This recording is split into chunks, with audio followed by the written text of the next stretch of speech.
Another day, another basketball stories na naman ang pagkukwentuhan natin. At ngayon nga ay pag-uusapan natin ang balitang kailangan na nga po ni Stephen Curry na mag-request sa Golden State Warriors at ang balitang isa pang player na kukunin ng Philadelphia 76ers. Mag-iisang buwan na nga po mula na mag-umpisa ang free agency market, ngunit hanggang ngayon ay wala pa rin naman nga pong nakukuha ni isang bagong player, ang Golden State Warriors.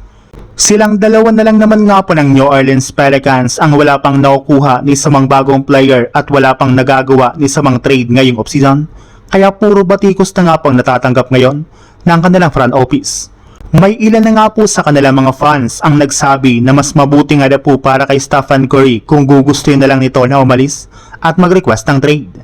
Malinaw na nga po na walang balak ang Warriors na bumuo ng isang championship lineup na makakatulong sa kanya para makapag-compete sa kampyonato. Hindi rin naman nga po sapat ang kanilang lineup ngayon para makasabay at talunin ang ilang mga malalakas na team sa West, lalo pat injured rin naman nga po ang ilan sa kanilang mga key players na sina Jimmy Butler at Moses Moody. Hindi rin naman nga po nila pwedeng pagkatiwalaan ang kanilang rookie na si Axel Lendeborg, kaya mas matalino nga po para kay Steph na umalis sa JSW at lumipat na lang ng ibang team na makakapagbigay sa kanya ng mas malaking oportunidad. Sa ibang balita naman,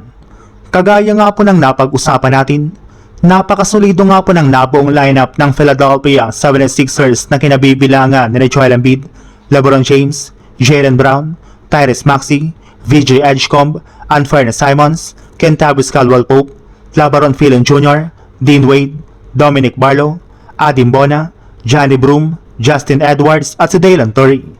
Pero sa kabila nga po ng napakalakas na lineup ngayon ng Sixers ay may ilang mga NBA analyst pa rin nga po ang nagdududa sa kakayahan ngayon ng kanilang kupunan. Ayon nga po dito, may hirapan nga na po ang Sixers sa pag-match sa pace ng ibang malalakas na team, since andyan nga po sa kanila ang matandang version ni LeBron at ang injury-prone na pangangatawa ni Joel Embiid, kaya kailangan pa nga talaga ng kanilang team na palakasin pang lalo ang kanilang lineup next season sa pamamagitan ng pagkuha ng bagong player.